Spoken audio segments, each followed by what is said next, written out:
This is Checking In With, a bonus podcast of the Check-In with Bethany Watson and Dennis Callow. I'm Dennis Callow. I'm Bethany Watson. Bethany, I'm going to give you the honors of introducing our very special guests today. I'm so excited.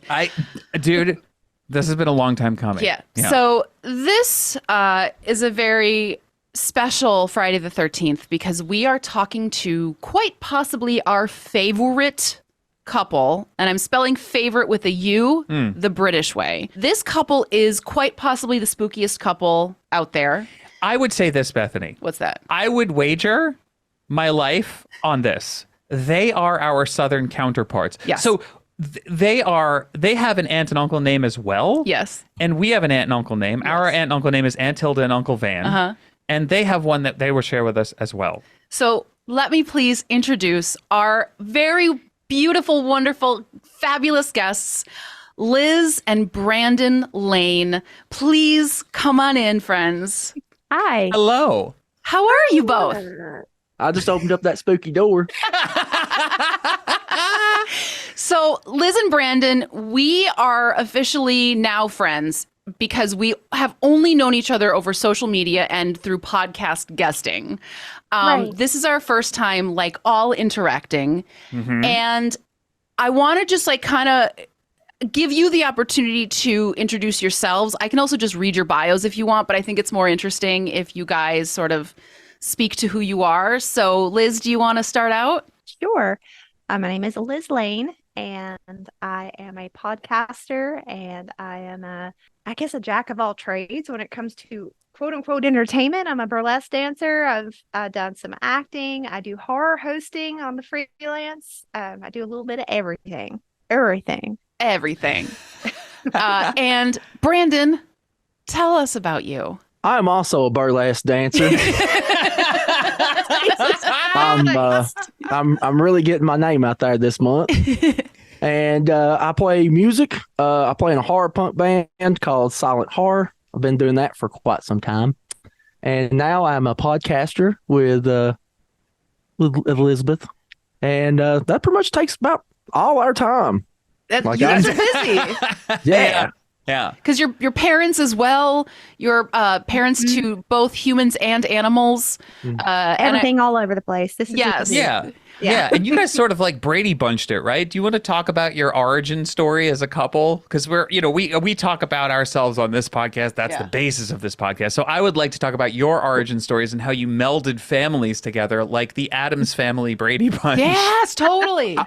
Well, like I said, I can start it because it's kind of my story anyway at the beginning of it, because Elizabeth, I found her on social media because. Wait, insert if you can right here. Yeah. Radiohead's Creep. Okay, yeah, absolutely. Oh, Done. If that song comes on right now, I could sing it in the background. I could sing it in the background. Yeah. No, I was just looking around and I saw this Chattanooga Film Festival.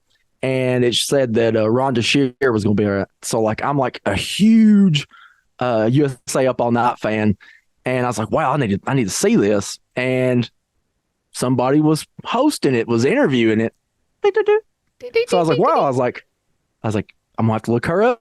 And I saw that she lived in Nashville, and I was like, oh wow. So I just added her. Didn't think anything of it, and she made this one post it was like a boyfriend or dating application. It's like, oh, you must have to do all this. I was like, hell, that's all me. I was like, she's talking to me. What was on the list? What was on the list? Do you remember?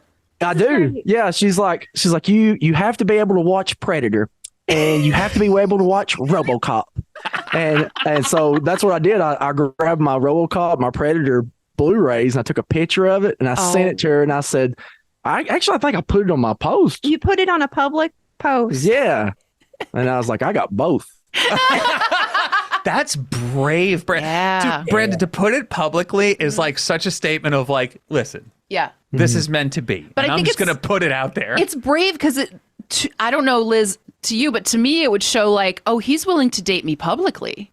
Like, this is a public declaration. Do you want to go into that? How like people were afraid to date you publicly? Before I met Dennis, my last like 4 or 5 boyfriends didn't want to date me publicly. And so I had secret boyfriends. Tell me about it. It's weird. So there is an epidemic of situationships and undercover girlfriends. Totally. And I went through all of those before I met Brandon. It's wild.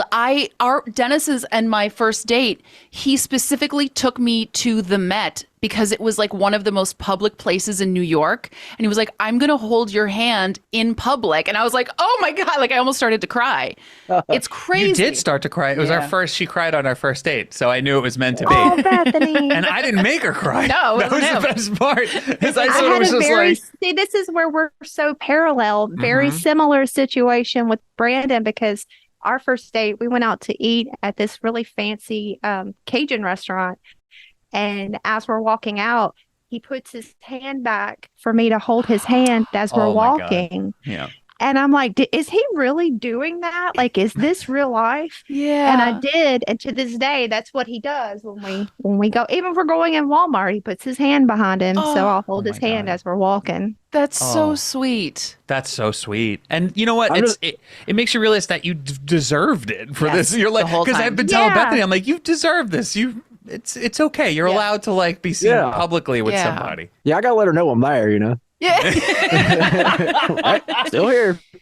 But Brandon, you know, it's funny too, because like you see people online and you're also like a great dad. You dress up as a hot dog for the kids, you know. There's a lot that you've done, and you could just tell that you sort of are very attentive. You're very like, you know, attentive person to not only Liz but to the kids. So how did the kids come together? How did that all happen? And was that like, what was that like? Because we're non-breeders. Yeah. So that's one thing we don't have in common, is that she and I are non-breeder.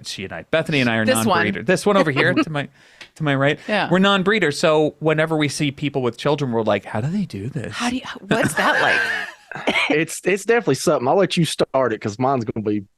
It's a lot. Yeah. So I have 2 children from a previous relationship. And I've always been, like, for the past almost 10 years before Brandon and I got married, I've been a single parent. Yeah. And my kids, it was a whole different situation, because introducing your kids to someone, you know, is scary enough. But let alone introducing your kids to someone and saying they also have 3 children. Yeah. And those children are going to be in our home. You know, this is going to be their home. And we're all going to have to get along. Thank God his oldest son is kind of like the mirror image of my youngest son. Oh, wow. So they're best friends. Oh, God. That's And great. it was just like an immediate built-in best friend brother. Oh. And that has been, I think, the biggest positive of the Addams Family Brady Bunch, is that they both have their best friend that's just built in, and everybody gets along. And we have our, you know, our routines, our ways of doing things, and really we're kind of all on the same page. So there's a lot of families where it doesn't work that way. Yeah. And we're grateful that it was just kind of like the stars aligned and everything just kind of happened, boom, boom, boom, into place. Oh, that's wonderful. What about you, Brandon? What you said, your story. What's your story? Yeah. Well, like she said, my oldest, he's good as gold, but the other 2, they're hell raisers, you know. Like they're babies. yeah, they're babies, but they're hell raising babies. Little Cenobites? Yeah. Say that. No, they're good. Like, I always think of those kids from Raising Arizona that are running around and one writes hard on the wall. They're the sweetest kids, though, that could ever be, but they have every ounce of Brandon's energy times 1,000. Wow. Okay. Oh, that's awesome. wonderful. Yeah. And you know, it's interesting. Bethany and we made Lonely Hearts. That was our first step into making horror. It was a horror comedy. It's horror light, you know. I like to call it like PG-13 horror. And when we it sort of got lost to COVID, unfortunately, but we had a huge festival run, but it was all virtual. But we ended up being able to go to CrypticCon Seattle, and we met all the horror people there. And that was when the light switch went off that I said, horror audiences are the only audiences I want to make movies for. They're the least pretentious. They are loving. They're caring. They get excited about what you do. Everyone at the screening for Lonely Hearts at CrypticCon, they came up, they formed a line, and they were like, when's your next movie? We want to see it. How can we keep up with you? And I was like, it's a very big misconception that horror people are dark and brooding and scary. You know, and like just hearing your guys' story, it makes me realize why we do what we do and who we do it for. You know, and yeah, I just wanted to say that because it's like, I think people can misconceive, misconstrue if you dress in all black and have bangs. And suddenly they're like, oh, you must do some terrible things in your private time. And it's like, you would not believe we live in the South, but we live in a very, for lack of better words, uppity neighborhood. Amazing. Yeah. And we went to a sushi restaurant. Uppity neighborhood. Taylor Swift's parents is going to whoop your ass. Taylor Swift and her parents live in the same city that we do. Wow. So you guys are big for Brandon. Fancy. But we're meeting each other with the kids over at the sushi restaurant, and Brandon's already in with his oldest son, and my kids and I are coming in the door, and Brandon hears somebody say, "Oh, is it already Halloween?" Wow. Just seeing us, you know. So, but it's like you said, you know, have bangs, you dress in all black, don't judge a book by its cover, because you know you guys and we are, you know, the horror fan base is we're just a loving community, caring, compassionate community. One thing I've always thought that way. One thing I've always thought, like back even when I was younger and I thought I might have kids someday, I remember thinking, if I ever have a kid, I'm going to tell my child, if we get separated in a store and you can't find me, find the goth, because they will protect you. They are sensitive. They will make sure that you are safe. Find the spooky one in all black. They will help you, because it's just the kindest, most wonderful people, I think, are drawn to this. And I don't know why. We're all wounded or something, but it's a lovely group of people. I read that that horror folks were dealing with when we were all in the pandemic and we were sort of in quarantine, they were dealing with it better because they have processed certain things that other folks haven't because of the films that they watch. And I was like, that's actually a really great study to do. Yeah. And I understand why, you know what I mean? Like, I'm like, yeah, it makes sense. Like, we're all used to being alone and watching movies. Thinking about the worst things that could possibly happen. And then the worst thing happens and you're like, all right, you know, we've been ready for this. Yeah, go ahead. Speaking of movies, so let's talk about when you were both children. Oh, yeah. Because I feel like there's a lot of overlap in how you were as kids. You both loved Texas Chainsaw Massacre. Is this true from a very young age? Absolutely. Yep. That was one movie I wore out. What was the age that you guys saw it at individually? Like a lot of people says like, how do you remember when you was 3 or 4, you know, whatever. Well, by God, I can tell you because I've got a VHS tape of me as a kid watching it. I mean, that's how I remembered stuff, is my mom would videotape everything I did. Like she thought I was just so cool. So like, you know, I'd stand up and like honk my ding dong like Beetlejuice, you know, I'd be like, nice so, like, fucking model. Yeah, exactly. My mom would film me for hours just doing that. You know. So I told you all that to tell you this. That's how I knew, and I only had 2 movies that I'd watch, and it's Wizard of Oz and Texas Chainsaw Massacre. And that's his personality in a nutshell. Yep. Oh, I love that. I mean, the man he's wearing a Misfit shirt, and the man loves Taylor Swift. Yeah. When I found that out, I was like, what? I was like, wait, what? Anyway, that's a whole other subject. Yeah. But, so, Liz, what about for you? When was it for you with Texas Chainsaw? So I was much later. I was at least 10 years old. Still so young Still to very watch that. young. But that was when I could, make that choice. I could go to the video store. My grandparents would take me to the video store on Friday nights, and I could go to the horror section, and I'd get to go by myself because my grandmother was afraid to walk back there. And my mom, when she would take me, she was afraid to walk back there.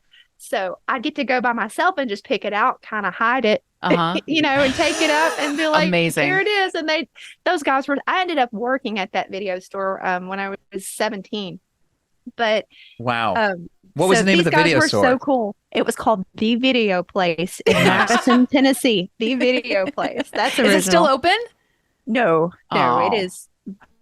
Blockbuster took over. I will tell you this, and you will not believe this. This is good stuff. In McMinnville, Tennessee, there is still a video store, and I think it's called Corner. Let me see. It's Corner Video, I think it's what it's called. But it's on one of my friend's movies. It's at the beginning of the movie. But you can still go in there and rent VHS tapes, and he's got all the Faces of Death and everything. And I went in there and tried to buy them. I tried to buy them from him, and this is exactly what he said. He said, "I can't sell them. People still come here and rent them. Are you kidding me? People come here and rent VHS tapes?" Because there's literally nothing else to do in McMinnville, Tennessee. That's He's fair. got a monopoly there. That's fair. Amazing. So speaking of Faces of Death, Brandon, is this true that you wanted to rent Faces of Death as a kid and your mom had to vouch for you? Mm-hmm. Your mom seems cool. Yeah. Yeah, she's a lot like me. Like she kind of just goes with the flow, I'm a lot like her. That's better. I'm a lot like her. So what did the video store call her, or what happened? How did that work out? No, she went in there and I told her what the front cover looked like. So she grabbed a hold of it and took it up there. And the people was like, "You're gonna let your kid watch this?" She's like, "Yeah, he watches these all the time." So she gets it, brings it home. I made it about halfway through it and I was freaking out. So she took it out of the VCR and took it back down there and got me something else. I don't know what Wizard she of got. Oz, probably. Yeah, probably. Now, I can't remember this. Was Faces of Death one out? All right, guys, if you're a little sensitive to stuff, this is where to fast forward 15 seconds. Yeah. But was Faces of Death the one where the guy falls into the alligator pit? He's like hang gliding or something. Yeah. Parachuting. Yeah, that's the one. I distinctly remember that. There is so much overlap with personally for me with our past. Like Bethany, I don't think I had the friends that I would go over and we would watch RoboCop, Nightmare on Elm Street, Friday the 13th, Hellraiser. I remember the first time I saw Hellraiser, it fucked me up so bad. Just seeing Frank flayed, flayed and just skinned muscle, alive and just muscle and then reform. It's like all of those movies, they're such core memories for me. So there's something about that 80s period that is just, I have such a soft spot, like 1985, 1987, that little period is so unique.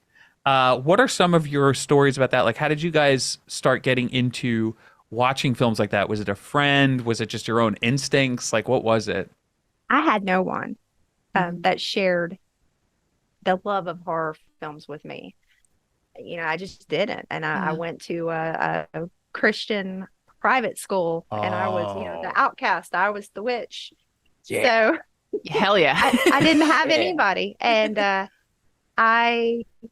was like it's a weird thing when you've gone through trauma in your early childhood, and you use horror films as that controlled scare for your therapy. And that's what it was for me, even as a little kid. It terrified me. I didn't Leatherface terrifies me, but I love it.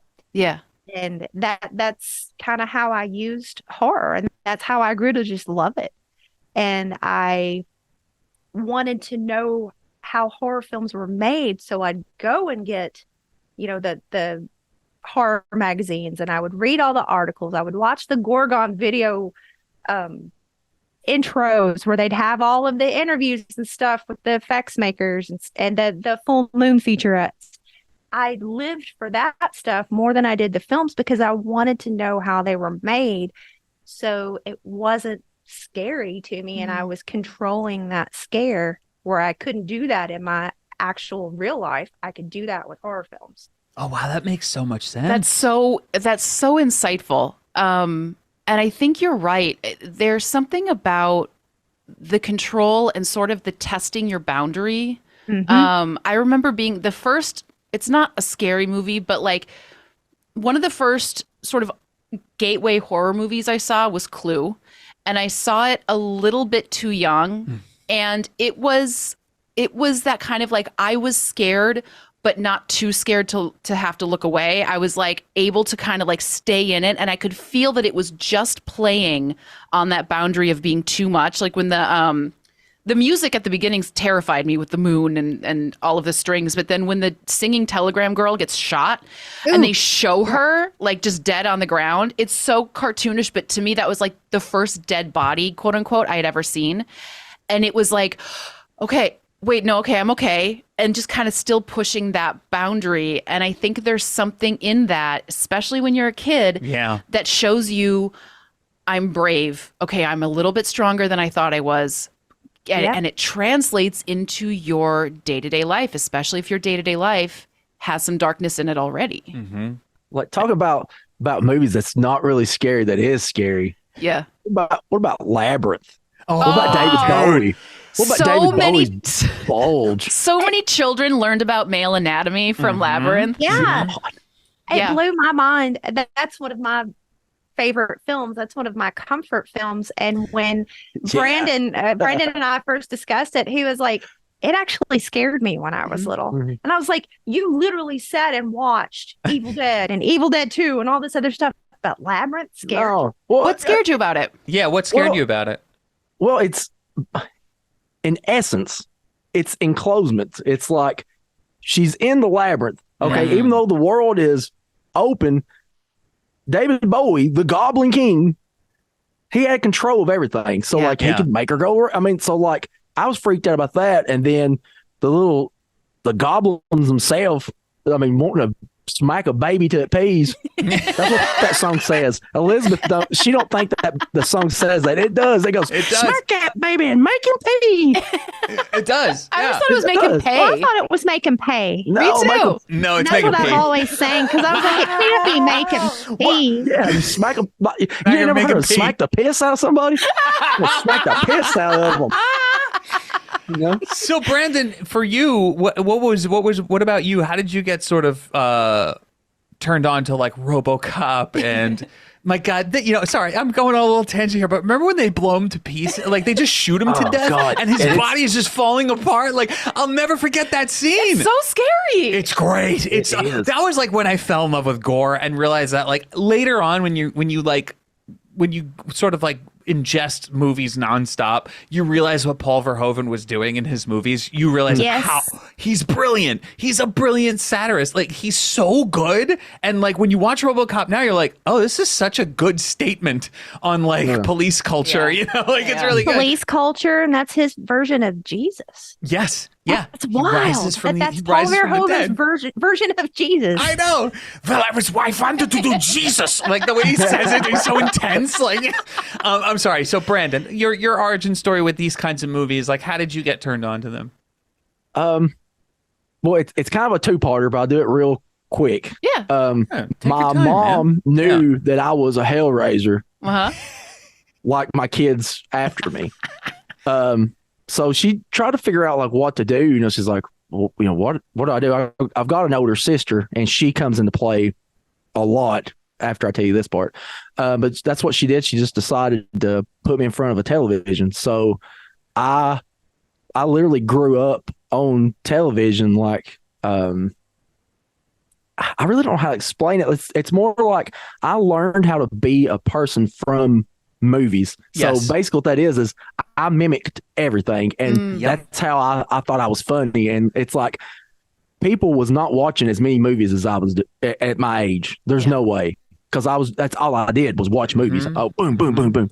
So when I'd go out with my friends and stuff, I would recite Rodney Dangerfield and all this stuff. Hell, they thought I was hilarious.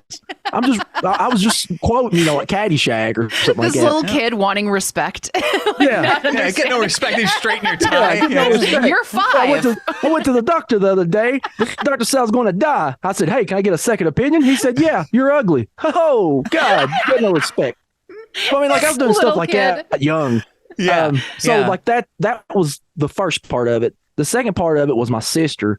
My sister would have slumber parties and she would invite friends over, and they would always go get like these like sleazy 80s horror movies.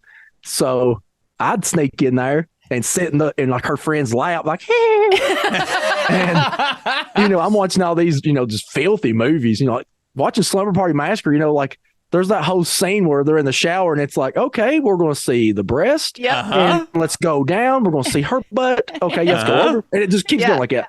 So here I am, little Brandon, 5 years old, watching that. It's just, I gravitated to horror movies just because of my sister, because I was spending time with her. And like, I wanted that time with her, but she didn't want anything to do with me because I was so little. Sure. Right. But spooky movies, she knew she'd scare the hell out of me, so that's what she'd always do. She's like, oh, we go to like the Fall Creek Falls. She'd be like, Brandon, you know Jason Voorhees lives here. Are you serious? Yeah, he's here. I'm like, oh God, I'd be worried. I couldn't even enjoy the day. I'm like, Jason's gonna get me. So Brandon, this is where you and I like really align. And my greatest film school was I had 2 great film schools in my life. One was the video store that I worked at, Palmer Video in Staten Island. I curated the horror section because I loved it, and then TV. So afternoon, early morning, and sometimes if everyone was asleep, late night TV. So I was able to see stuff like Rolling Thunder.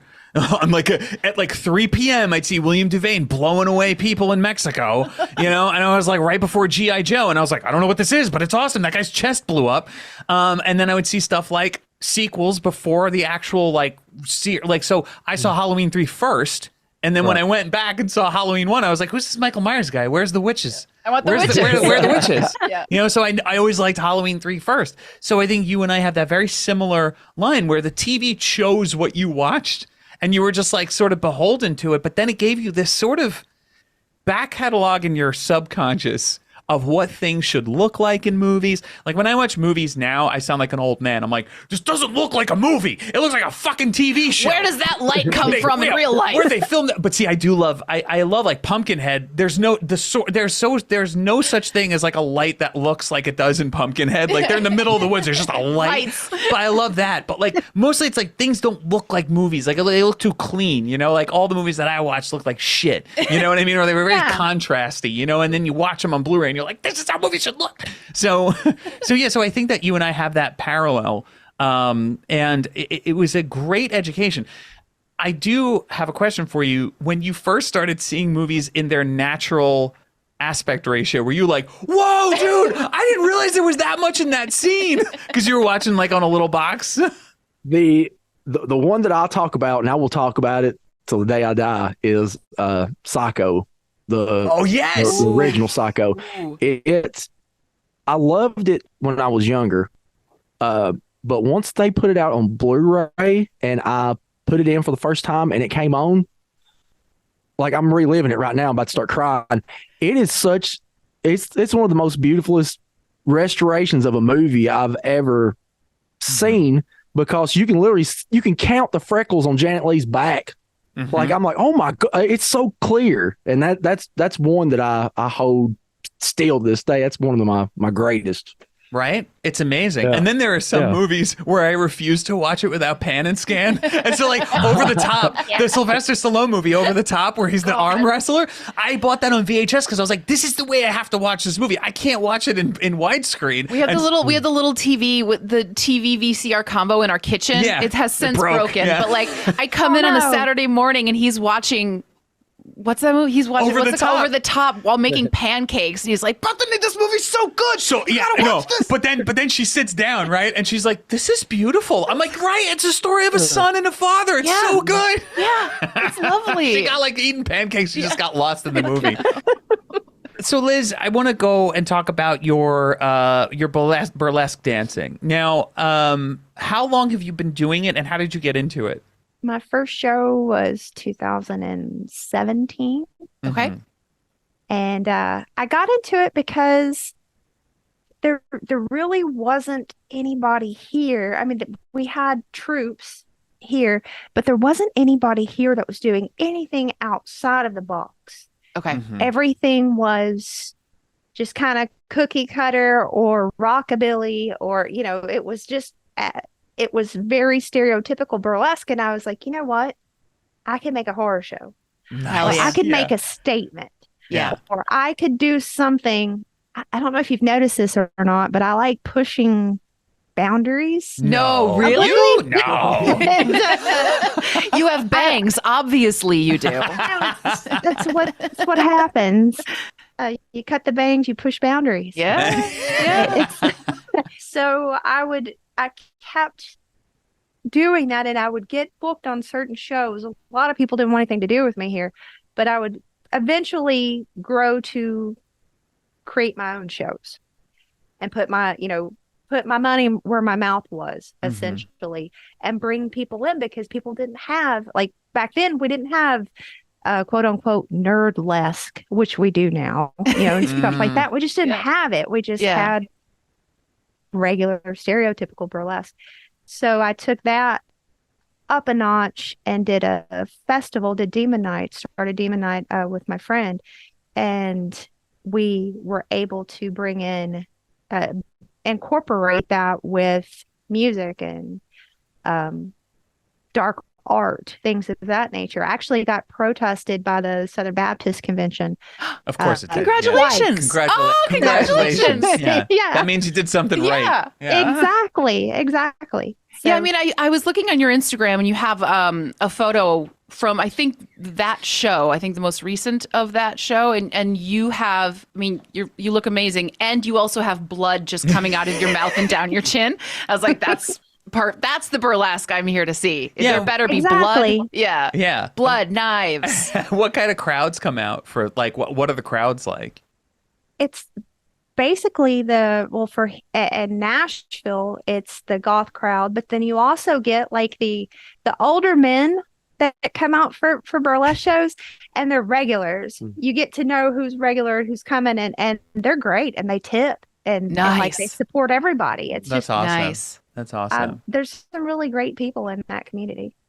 I have burlesque to thank for introducing me to Twin Peaks, because I am like you, Brandon, in that I'm a Twin Peaks late adopter. I didn't get into it until later in life. Because Shame on both of you. Oh, it's Liz and I are both looking down upon you Such from a our regret. Twin Peak mountains. Literally, our Twin Peaks. We're looking down at you. Yeah. And it was because friends invited me to a Twin Peaks themed burlesque show. And I knew that there were going to be all these references that I wanted to make sure I got. And so you just mainlined it. Like, I think I found out about it on a Thursday. It was that Saturday. And so I watched seasons 1, 2, and 3 all like in 2 days. Wow. And the burlesque show was amazing. But I became obsessed with it after that. And I need to go back and watch it because I feel like I missed a lot. But burlesque is the reason that I love Twin Peaks as much as I do. So Brandon, what was your first experience with Twin Peaks? Because that's a big thing in this community of people that like we know is like Twin Peaks is the shit. Yeah. It's like if you gotta watch it because it's scary, it's funny, it's campy, it's like all these things. I am one of these people where I got to have the right atmosphere. I will not. Like, there's some movies that I've never watched just because I've heard that they're great, and I just don't want to put it on. If I feel bad or something, I don't want to put it on. Gotcha.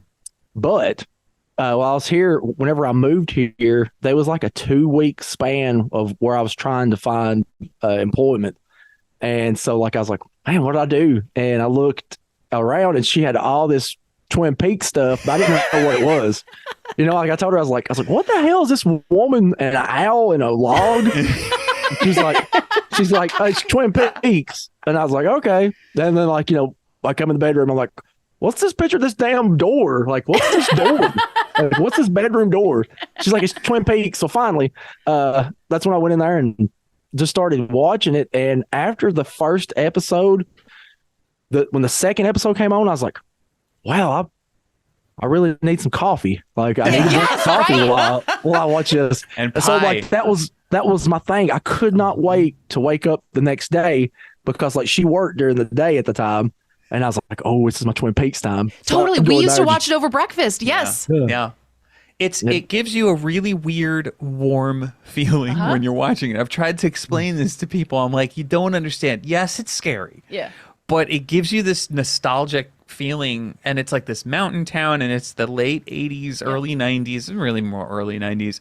It just has this warmth to it, and it makes you want to visit it over and over again. And that's world building. When you can build a world so unique that you just want to go back and visit, you've done something right as a filmmaker. Yeah. Liz, how did you first find Twin Peaks? I used to sneak and watch it when I was really little because I wasn't allowed to watch it when it, when it aired because I was very young. And the little bits that I saw, I wanted to know so much more. And they ended up putting it in syndication. I don't remember who had it. It was like IFC channel or one of those channels like in the late 90s on cable. They had it in syndication. And I got to watch it before I'd go to school every morning when that was syndicated. And I caught it all the way through to the end. And I was like, holy shit. Like, this is amazing.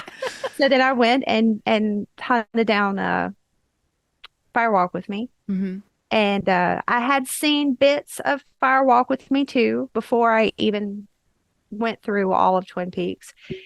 And just for, David Bowie. Yeah. And that's how I just fell in love. And I went to Tower Records here when it existed and was able to buy the full VHS set.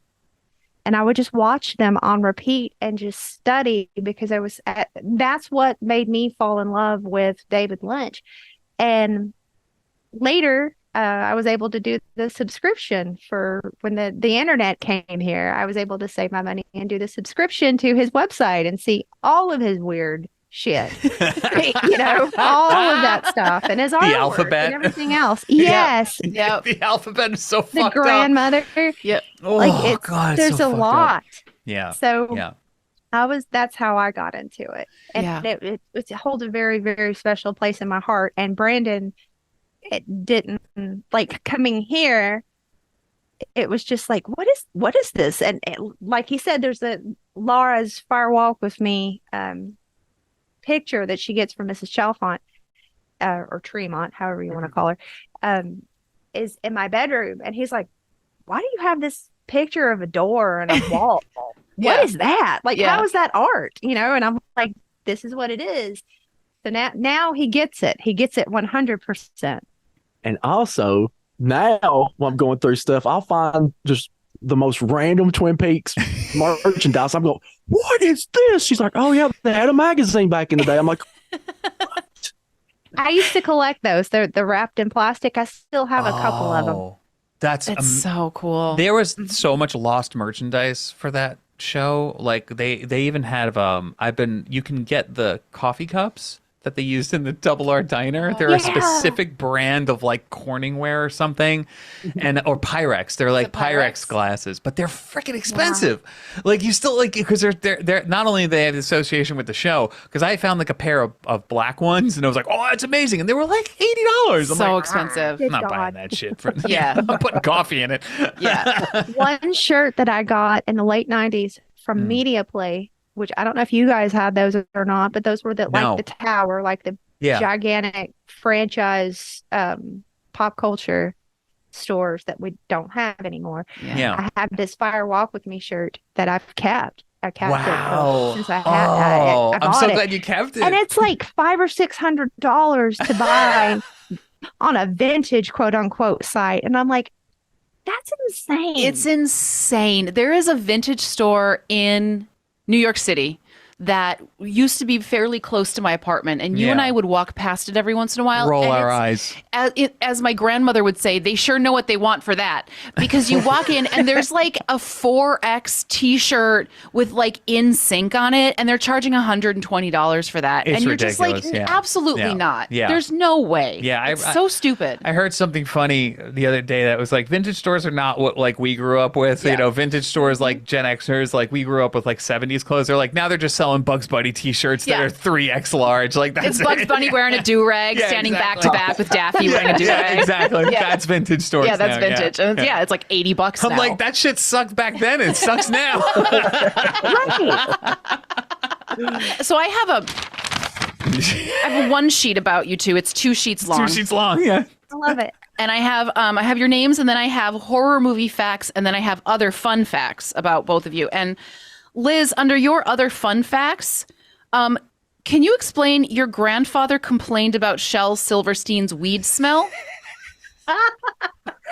So my grandfather, I can say his name. His name was Josh Graves, and he was a dobro player. He played in lots of dobro. He played in lots of bluegrass bands, and that's how we lived.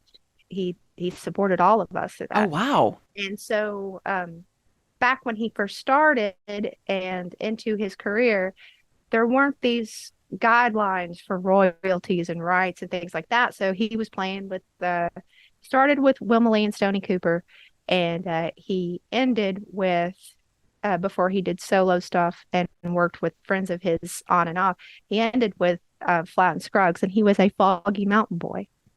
And isn't that great?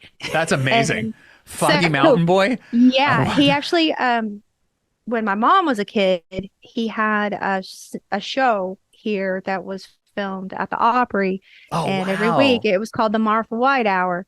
And Martha White sponsored it. To this day, I will never buy another flower other than Martha White. I will only buy, if I have to buy evaporated milk, I buy pet milk, because those things supported my family, throughout my grandfather's life.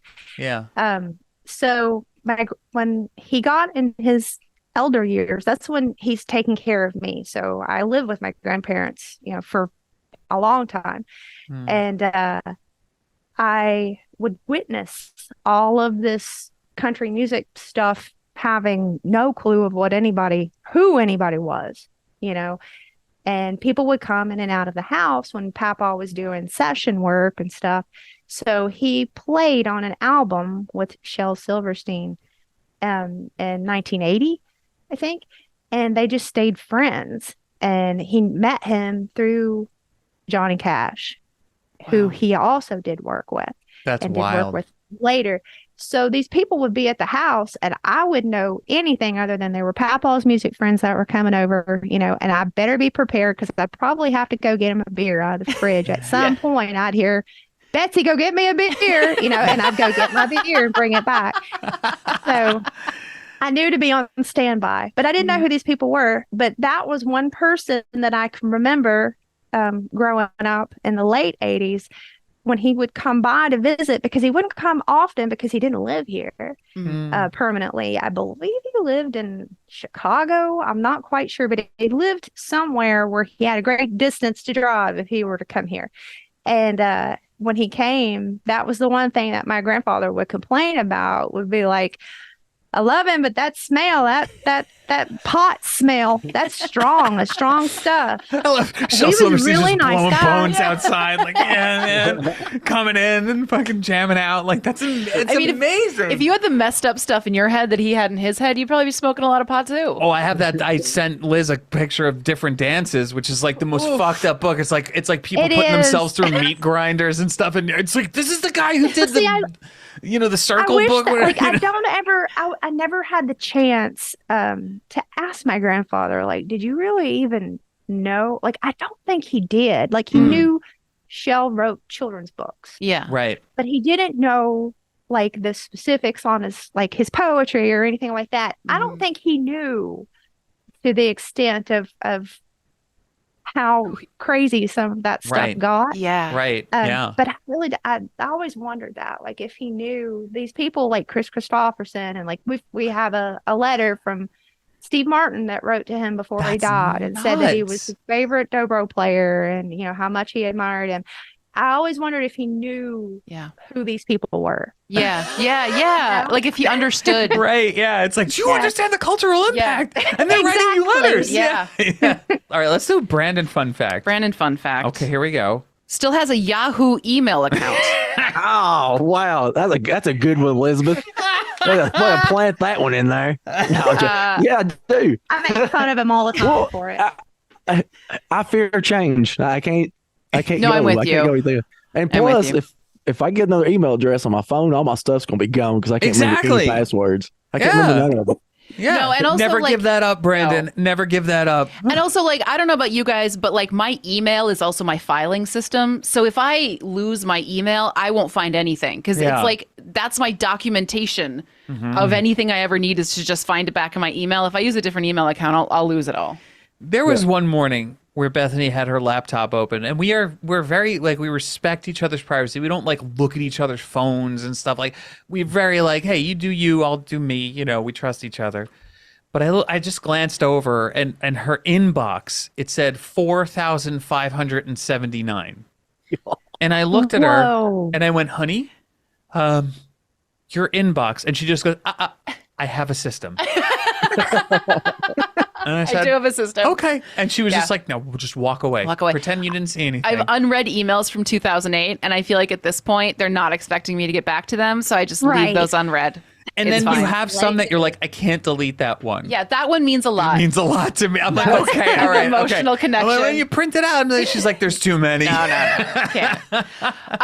Another fun fact, Brandon, about you is you have to eat certain foods with certain movies. Does this make sense? Can That's you true. explain this? Mm-hmm. It goes back to my mom setting me up watching movies. Like whatever happened on the movie, like I felt like I had to do it too. Mm-hmm. Yep, Sure. yep. Like one of the main stories is the Batman one. Like I thought they was eating chili juice, but it's like some type of soup or something. I don't know. Soup. Yeah. Just soup. It's I soup. love it when they're at the long table. Soup. It's can you, soup. Yeah. Can you pass the salt? I love. Yeah. Oh god, I love it. I love it so much. Let's talk about FRIGHTCAP for a sec. You are also a couple that do a podcast together. Yeah. And the FRIGHTCAP episode of American Psycho. It's on YouTube. We're gonna put a link in the show notes. Yeah. I stood over Bethany as she's watching. I'm like, please watch the whole thing. I want to see your reaction. At the end of it, she's laughing her ass off. At the end of it, she goes, that's one of the most brilliant things I've ever seen. It's Because amazing. You're talking about the movie, and suddenly there's this shift, and then it's Brandon doing American Psycho, and it's amazing. And Liz, you are the most perfect straight man Yeah. because the look of just not boredom, but just being unconcerned. And when he snaps out of it, she just goes, Brandon, oh my God, it's so good. And I remember I DM'd you, Brandon, because you had been posting like, sort of sneak peeks. And you were like, I don't know, we put this together in 15 minutes, but we'll see if it works. And it came out so good. So let's talk about FRIGHTCAP and specifically that episode and what made you do. I mean, because you could talk about American Psycho ad nauseum, but what was refreshing was that it went so off the rails, but it so worked. And I was like, this is actually brilliant. So let's just talk about that episode and then FRIGHTCAP in general. Yeah. Well, the episode came about. It's like what you said is. I told her, I was like, there's a lot of reviews. There's, if you listen to people's podcasts on movies and stuff, they're going to tell you, hey, this happened, point A, point B, which It was is directed good. by a woman. Yeah. Which it's good for, somebody that hasn't seen the movie, but I feel like people that know us to listen to, I feel we can go outside the box and people will get the references. Yeah. So that's what I suggested. I at first I wanted her to be Patrick Bateman. I wanted her to do everything. But our schedules was just so crazy. So most of that was just me in the house alone. So Nice. like even when I'm talking to her, like in a few parts, she's not even there. It's me and the kids showing up, and Brandon's in his underpants with an ice pack on his face. And they're just Okay, like, oh, honey. it's just another day with mom and dad. Another you day know? with Brandon. Yeah. Yeah. Did you guys get good feedback from that episode? I saw the comments and I was like, everyone is loving this. You know, everyone loved that turn. So like, what kind of feedback did you get from your listeners? Yeah, I've got this one. I'm gonna say friend because he's been with me through thick and thin, but he's from Sweden. Yeah, and his name's Birch Man. I think that's Nice. how it is. Mhm. But anytime we ever post anything, like he is automatically like he messages me, and I guess it translates, but like he is like so. I don't know what the word is. He's so supportive, and like he's never met me a day in his life, and he's in Sweden, you know. So like I always make sure to make the time to really reply back good to him. absolutely. But yeah, like his responses was just great. I don't know, like when we do stuff, I do it to try to make her laugh. Like that's the main focus, and this is gonna merge the FRIGHTCAP part of it. Hell yeah. When we decided to do this, that's what I told her. I was like, the way we're talking, the way we do, I was like, we just need to film it. Like there is never a time where we set that was on the. I take it back. The American Psycho, was a setup, but the rest of it, no. It was like, what are we talking about? Okay, we'll talk about little fellers. Little fellers. Oh, Bethany. Yeah. So Bethany comes out of the bathroom yesterday. Because I was like rewatching all of them to like refresh myself. So Bethany's just been listening to this thing, and she goes, "Oh my God, little fellers!" Just from the bathroom, I hear this. I'm like, "It's the best episode." I was like, "It's great." Which is where you guys focus on talking about like movies like Critters and Ghoulies. Yeah, Ghoulies is great, man. Ghoulies is like another one. Remember seeing that in the video store, the thing coming out of the toilet and being like, I gotta see this. Like, what kind of batshit madness is this? But and you film it in your bed. That's okay. So that's another thing too. You guys, you do it from bed, but now you're starting to branch off and talk to filmmakers and do interviews. And I have been amazed at the dynamic. So it's sort of been progressing the show. So let's talk about the formation of the show, how you sort of discussed it as a couple, and like what was the genesis of it for you guys? Well, it was really just wanting to show who we are, I think, because that's us. Yeah. And it's like Brandon said, we're sitting here just one night, and I was like, I really wish we could work together professionally on something. And he was like, why can't we just film the way we are? Why can't we just film us talking in the bed before we go to bed? Why can't we just do that? And I'm like, you know what? That's genius, because that's what we do. Mm-hmm. Even with the, American Psycho, obviously staged, that's literally shit that he does during the day to get a rise out of me. That's what it's like living with Brandon. And everything that it is us. So you live together. We open the show like that. We live together. We sleep together. We do this together. So you guys are so similar in that sense. I always see you together. You're working together. You're doing this podcast together. How do you balance it? There's really not much to balance, I don't think. Like, it's just, how you sounds so horny, but you meet your person. Yeah. You meet your person and you're just set. Yeah. You don't care about anything anymore on the exterior, how anyone else sees you, or you want to be with your person. Yeah. And it's like, I've heard on your podcast, where you guys have your moments where you're like, this is getting heavy, or the one that I love is when the kitchen rotation. Our kitchen is a nightmare. Our kitchen rotation is fucking hilarious. And I think, that we all have those. Mm-hmm. Yeah, every healthy functioning company, every healthy and functioning couple. And we're now supporting Folgers. This is the company that we're sponsoring. Healthy and functioning We all have those quirks and those Yeah. things and those hang-ups, and we're never going to agree 100% of the time. But that's just part of, if we did, I think we'd all hate each other. Yeah. You know? Yeah. I agree. And Liz, you brought up a great point, is that once you find your person, it's kind of easy. Yeah. And it's like and that's what I didn't realize until I met Bethany, and like we've been in this relationship so long.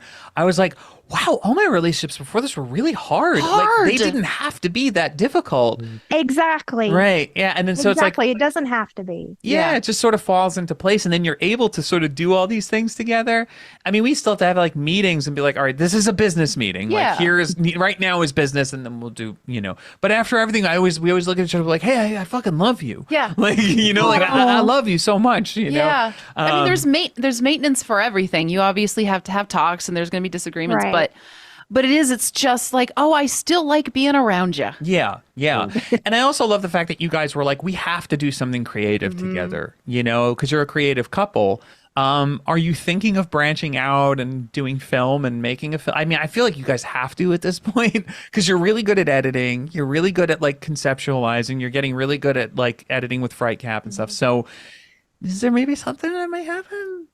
I'll let you answer. Yeah, I wouldn't go against it, but like as far as making a movie, the movies that I have been a part of has been so exhausting that the fact of trying to make something like me do it, I'm so OCD. Yeah.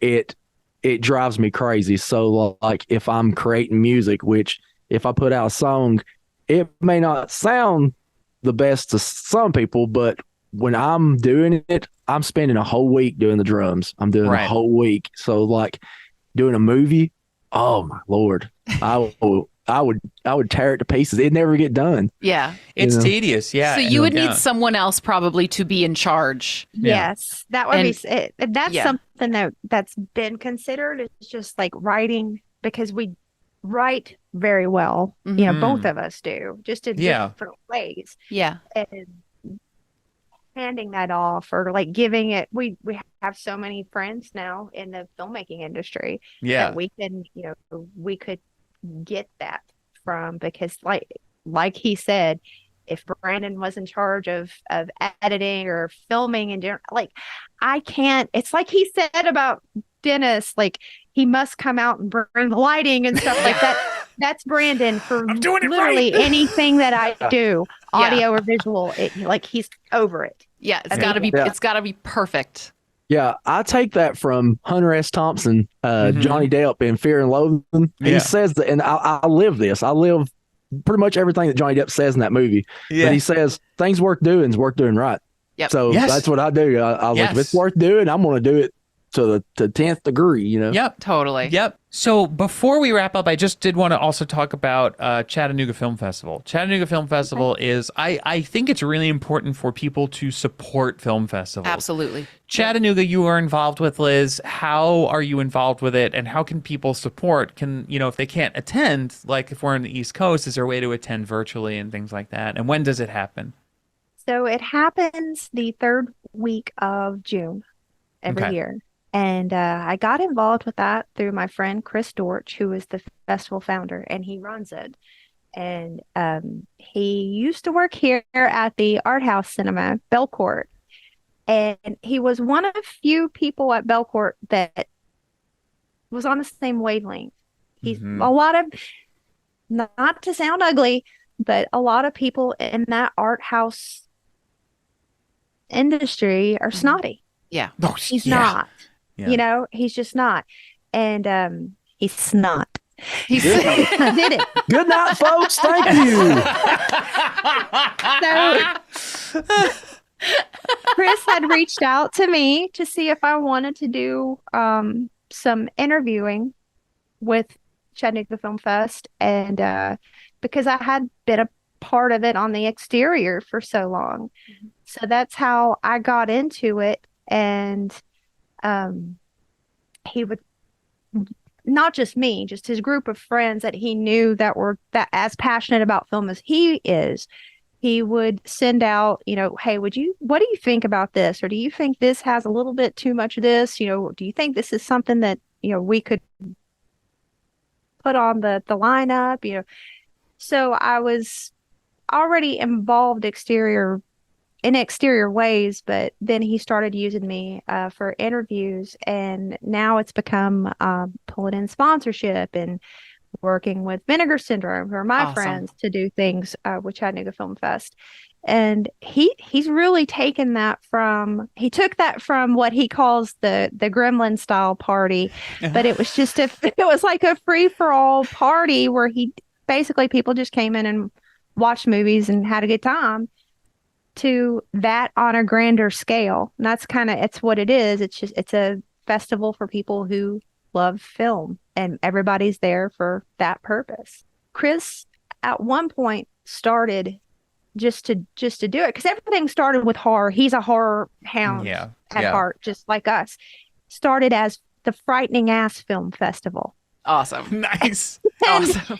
It just got to a point where he couldn't do Frightening Ass Film Festival and do Chattanooga Film Festival and devote the right time to both of them, and get the right sponsorship for both of them too. Sure. Mm-hmm. So everything in Frightening Ass Film Festival got merged into Chattanooga Film Festival, and that's where it's so horror heavy.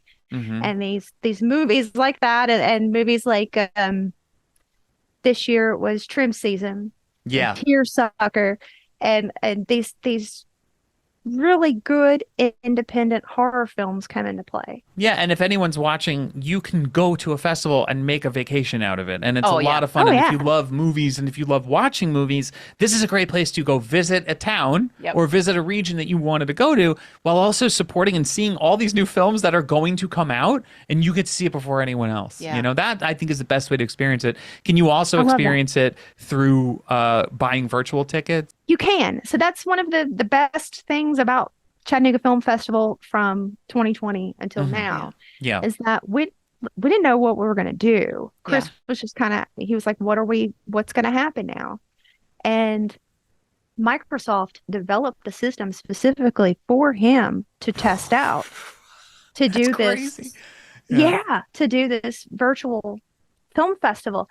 And virtual, it opens up, it's limiting in certain ways, but it opens up so many other opportunities, because at that, people that couldn't normally make it out to Chattanooga all the way, they can buy a ticket, or somebody who's disabled and can't come to the show, they can buy a ticket and experience all of those films at home, and get to participate too, because he also has the Discord channel for people that buy tickets, where they can everybody's chatting back and forth, and it works so seamlessly. You can also bring in guests that you couldn't normally even afford, that would come in and do a separate price just to do virtual. They're doing it in their underpants at home. They don't care.